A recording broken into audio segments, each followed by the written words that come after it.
Olá, sejam muito bem-vindos. As coisas antigas já passaram, eis que se fizeram novas.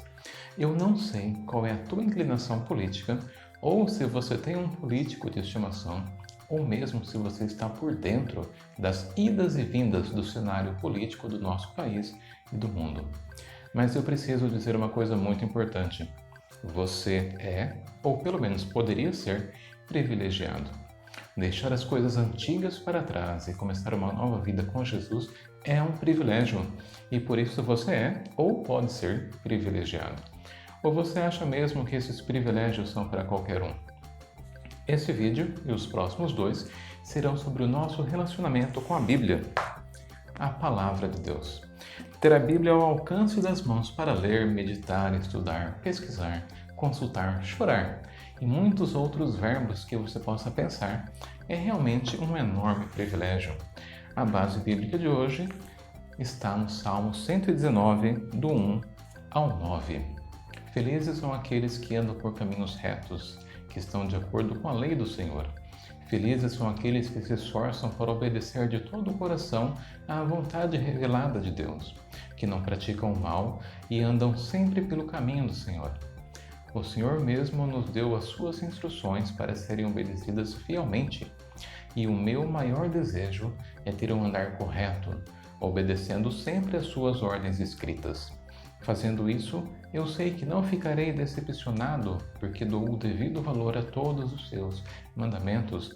Eu darei graças ao Senhor de todo o coração quando estiver colocando em prática as suas leis tão justas e perfeitas. Senhor, obedecerei às suas ordens escritas. Por favor, nunca me abandone. Como pode o jovem manter a sua vida limpa e pura?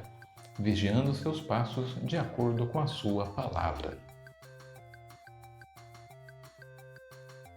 Somente através da Bíblia nós podemos conhecer quem é o único e verdadeiro Deus.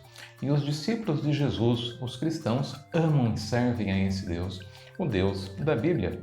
E é importante acrescentar o Deus da Bíblia, porque muitas pessoas acreditam num Deus que é diferente do Deus da Bíblia. E se a sua pessoa acredita e aceita apenas as coisas que ela gosta sobre Deus, que estão escritas na Bíblia, então ela não acredita em Deus, a sua pessoa acredita nela mesma. Quando você estudar a Bíblia, procure conhecer um pouco mais sobre nosso Deus. A Bíblia é sobre isso. Vamos ler uma breve apresentação de Deus, registrada por Isaías. Assim diz o Senhor, o Rei de Israel, o seu Redentor, o Senhor dos Exércitos. Eu sou o primeiro e eu sou o último. Além de mim, não há Deus. Aqui embaixo, na descrição desse vídeo, há vários outros versículos que nos ensinam e mostram detalhes sobre a pessoa de Deus. Nesse versículo de Isaías, Deus se apresenta de 7 formas: Senhor, Rei de Israel, Redentor, Senhor dos Exércitos, o primeiro, o último, o único Deus. Se você conhece Deus assim, você é privilegiado. Na Bíblia, nós percebemos claramente qual é a vontade de Deus para o ser humano, e nós vamos ler um texto que fala isso com todas as letras. Deus, nosso Salvador, deseja que todos sejam salvos e cheguem ao pleno conhecimento da verdade. Quais são as duas vontades, os dois desejos de Deus para a humanidade? Primeiro, que todos sejam salvos. Segundo, que todos cheguem ao pleno conhecimento da verdade. Deus não nos quer ignorantes, manipulados, retrógrados, limitados. Deus nos quer salvos e conhecedores da verdade. Jesus é a verdade. Também é o caminho.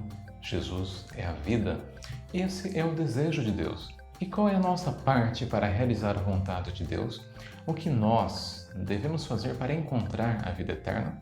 Vamos ler 2 versículos no Evangelho de João, o 5:39 e o 17:3. Vocês estudam cuidadosamente as Escrituras, porque creem que elas têm a vida eterna, e são as Escrituras que testemunham a meu respeito. E a vida eterna é isto: conhecer a Ti, o único Deus verdadeiro, e a Jesus Cristo, a quem enviaste ao mundo. Para encontrar a vida eterna, um ser humano deve examinar as Escrituras, deve estudar cuidadosamente a Bíblia. Ao se encontrar com Deus através da Bíblia, o ser humano encontra a vida eterna. Conhecer Jesus é a vida eterna. E Jesus é o único caminho para encontrarmos perdão, salvação e vida eterna. Se você tem acesso à Palavra de Deus e desfruta disso, se você conhece Jesus pessoalmente, você é sim uma pessoa privilegiada. Ainda falando sobre a vontade de Deus para a humanidade, tem como nos esquecermos dos 10 mandamentos? Tem. O pior é que tem. Mas o cristão é um caso à parte. A Bíblia nos mostra o que é certo e o que é errado de acordo com a vontade de Deus. E os 10 mandamentos são um bom resumo disso. Dos 10, 4 falam primeiramente sobre como Deus quer que nós nos relacionemos com Ele. E os outros 6 falam como nós devemos nos relacionar com as outras pessoas. Você se lembra dos 10 mandamentos? Não ter outros deuses, não fazer imagens para adorar, não usar o nome de Deus à toa, reservar um dia para Deus, honrar nossos pais, não matar, não adulterar, não furtar, não mentir, não invejar teu próximo. Obviamente, eu citei a versão condensada do resumo dos mandamentos. A versão completa está em Êxodo 20, do 1 ao 17, e você deveria lê-la regularmente. Vamos trazer para a atualidade? Você já desejou ter o que outra pessoa tem? Não alguma coisa parecida, mas aquilo que a pessoa tem mesmo, o que é dela. Você já contou alguma mentirinha, alguma fake news sobre alguém? Você já pegou o que não te pertence, sem ter permissão para isso, e não devolveu? Você já distorceu algum fato ou relacionamento em proveito próprio? Você já agiu ou reagiu contra alguém de maneira que deixou essa pessoa desolada?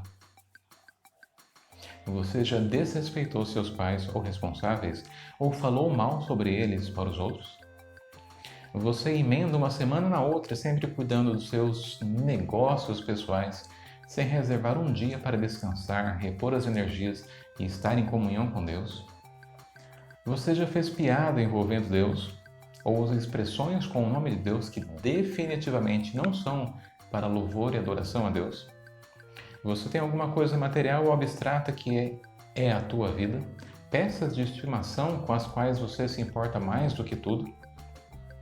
Você tem atitudes pessoais de adoração a personalidades artísticas, políticas, ficcionais ou você mesma, que estão no topo das suas prioridades de respeito? Se você pensou em sim para alguma dessas alternativas, saiba que você tem uma dívida com Deus. E cada ocorrência é um pecado. E a Bíblia diz que somente a morte paga os pecados. Portanto, você tem uma dívida impagável com Deus, porque você só pode morrer uma vez. Entretanto, se você é privilegiado e conhece a Bíblia, você sabe o que vem agora. Mas se você está preocupado em imaginar o inferno ou pensando em trocar de vida para ignorar, conhecer as consequências dos seus pecados, você precisa saber que Jesus, Deus, ofereceu-se como sacrifício em nosso lugar, o justo pelos pecadores, e o valor do sacrifício de Jesus é suficiente para saldar a dívida dos nossos pecados.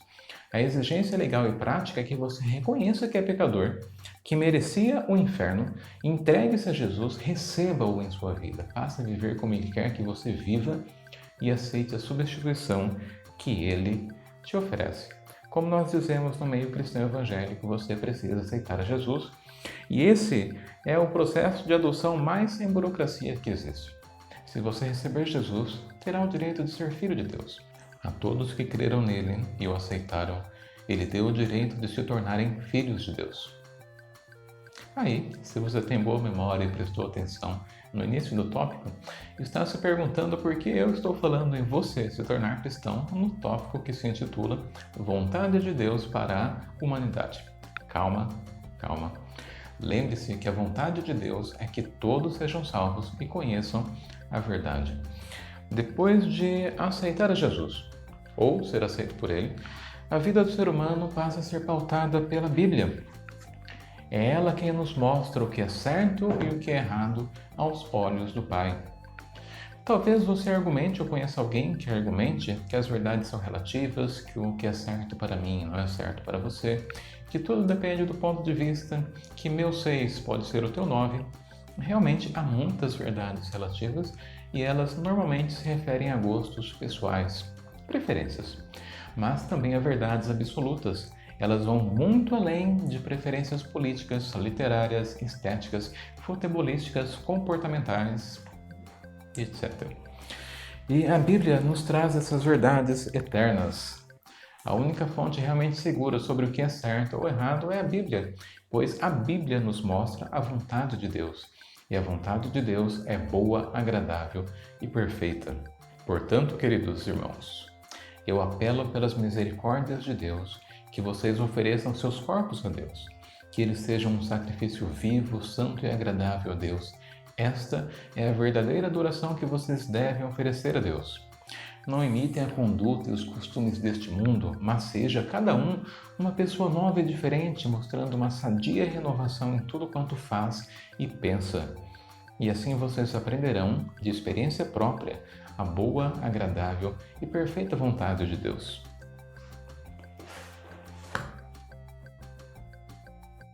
Vendo o título do tópico, você está seriamente tentado a achar que o final do tópico anterior está no lugar errado. O nosso terceiro privilégio é conhecer a vontade de Deus para nossas vidas. E a Bíblia ensina como podemos descobrir a vontade de Deus para a vida de cada um de nós. A Bíblia nos mostra qual é o caminho que nós devemos seguir. Vou fazer 4 afirmações que eu gostaria que você conferisse em tua Bíblia. E aqui embaixo, na descrição do vídeo, há outras sugestões de versículos de leitura para você conhecer mais sobre a vontade de Deus para a sua vida. Vamos lá. Provérbios 16, versículo 1. Você e eu podemos fazer planos para nossas vidas, mas é Deus quem sabe o que é certo e o melhor para a tua vida e para a minha também. Provérbios 16, 2. Para nós, nossas escolhas sempre parecem puras e boas, mas Deus sabe quais são os verdadeiros motivos que nos levaram a fazer essas escolhas. Provérbios 3, 7. Em vez de pensar que sou muito esperto, que nós somos os caras, devemos nos lembrar de Deus com respeito e consideração e nos afastarmos do que é errado. Salmo 119, 9. Só conseguimos manter nossos caminhos puros se vivermos de acordo com o que a Bíblia ensina. Ao fazer as suas escolhas e tomar as suas decisões, você busca descobrir a vontade de Deus sobre isso? Vamos fazer uma última afirmação. Há caminho que parece direito ao ser humano, mas o fim dele é caminho de morte. Você é uma pessoa privilegiada por ter a Bíblia ao alcance das suas mãos. Infelizmente, há muitos povos que não têm esse privilégio, seja por motivações políticas dos seus governantes, seja por intolerância religiosa de suas comunidades, seja por falta de tradução mesmo. E eu peço que você ore por esses povos não alcançados. Lembre-se dos missionários e dos tradutores que dedicam suas vidas para que o Evangelho seja conhecido por todos os povos. Mas você é privilegiado, você é privilegiada. Você pode escolher fazer suas leituras na nova tradução da linguagem de hoje. Você pode ler na nova versão transformadora. Você pode optar pela nova Almeida atualizada. Você tem acesso à Bíblia escrita, Bíblia falada, tem acesso a pregações e estudos bíblicos no teu próprio idioma. Você conhece pastores, você tem acesso a professores. Mas será que você tem aproveitado esse privilégio? Ou a sua Bíblia passa o tempo todo fechada num canto? Você tem seu tempo diário de leitura e meditação ou seu contato com a Bíblia é só nos cultos e escolas bíblicas? Você se lembra do que a Bíblia diz sobre o que é certo e errado antes de dar opinião ou fazer alguma coisa? Ou quem determina o que é certo ou errado para a sua própria vida é você e só você? Pense nisso. E como nós cantamos, leia a Bíblia. Leia a Bíblia e faça a oração. Eu fico por aqui. Até a próxima.